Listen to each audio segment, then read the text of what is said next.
السلام عليكم ورحمة الله وبركاته. اهلا بيكم في مطبخ شيزان تاج الدين. دلوقتي هعمل معاكم طريقة عمل الكبدة الاسكندراني. عندي هنا نص كيلو كبدة بلدي، وعندي بصل متقطع كروهات صغيرة، وعندي هنا حوالي 7 فصوص ثوم او 8 كده هفرمه معاكم. انا قطعت البصل وقطعت الفلفل حوالي 4 حبات فلفل، والبصل حوالي 5 حبات. انا مكترة البصل شوية، يعني قولي 400 جرام. وكده هفرم التوم معاكي، وبعدين هقطع. ما تنسونوش بقى باللايك والشير وسبسكرايب، ونبدأ مع بعض كده ونسمي بسم الله الرحمن الرحيم. كده هقطع هنا الدهن او الحلويات، فيها كمان حتة كلاوي، دول هنزل بيهم الاول. هقطعهم كده صغير، كرهات صغيرة، وهنزل بيهم الاول في الطاسة تسلي الدهن اللي فيها. لو ما عندكيش الدهن ده ممكن تستبدليها بلية مع معلقتين او 3 معالق زيت، هيدي طعم كويس جدا. الكبدة ما تنفعش الا بالحاجات دي. كده هقطع الكبدة، ولازما اشيل الكفر اللي فوق الكبدة من فوق، لان ده بيعمل بيخليها تشد.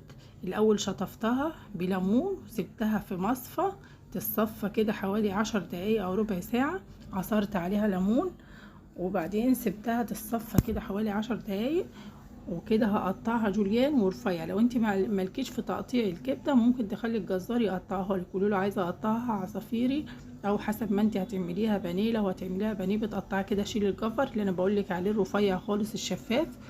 وبعدين هقطعها سلايز، وبعد سلايز هقطعها تاني بالعرض تاني رفيع صغير خالص عصافيري.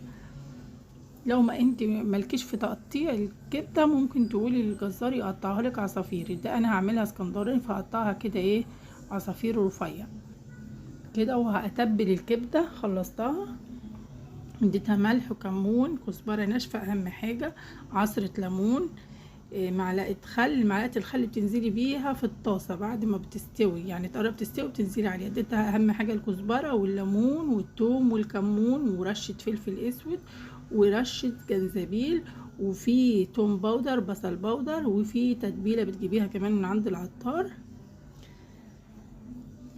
وبعدين اقلبهم كويس، وهنزل عليهم بحوالي بصله متقطعه جوليان، يعني ربع الكميه اللي انا مقطعاها دي.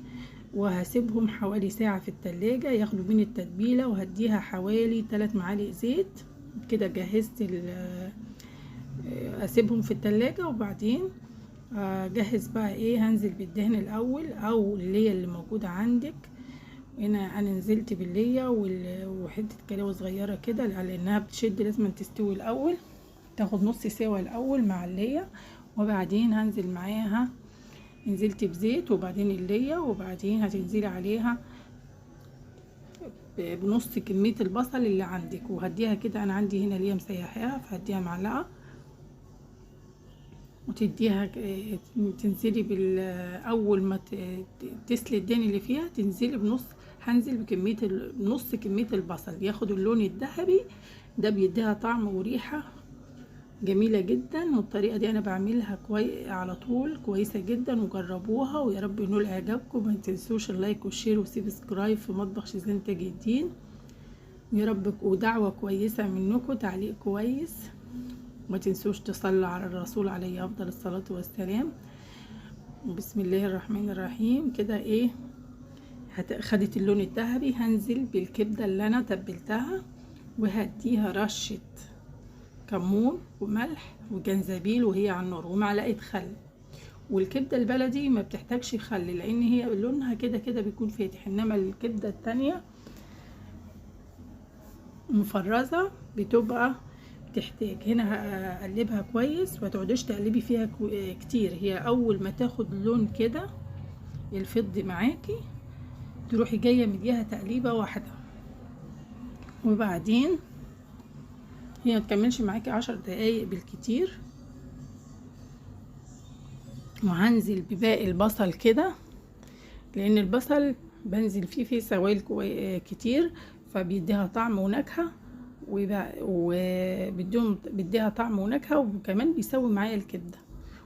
بسيبه خالص لما يدبل ويدوب معايا خالص.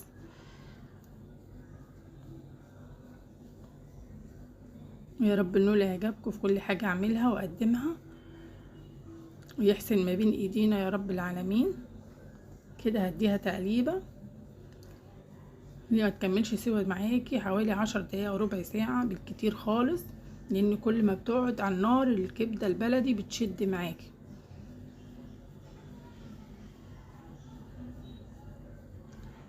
كده خلاص قربت اخلص الكبدة. وبعدين عندي طحينة وعندي طبق سلطة بلدي، وهنزل بالفلفل السبايسي والفلفل الرومي مع بعض. ما كترتش انا فلفل سبايسي علشان خاطر الاولاد، وهي تكون ايه متوسط كده. تجيبي حبايه تقطعيها ناعم جدا وتنزلي عليها. هي الكبده الاسكندراني ما تنفعش الا بالفلفل السبايسي.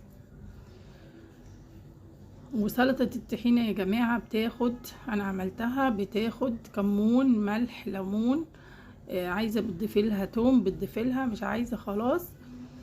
وبتديها شطه، وبتديها بتقلبيها الاول وتنزلي عليها بربع كوبايه ميه، وبعدين تديها معلقه خل. هنا خلصت وعملت طبق سلطه بلدي واحلى كبده اسكندراني في طبق شيزان تاج الدين. وبالهنا والشفا. وما تنسوش اللايك والشير وسبسكرايب. يا رب النور اعجابكم،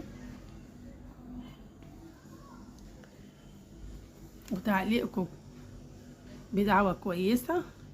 واشوفكم ان شاء الله في فيديو جديد. هنا طبق السلطه بلدي، واشوفكم ان شاء الله في فيديو جديد في مطبخ شيزان تاج الدين.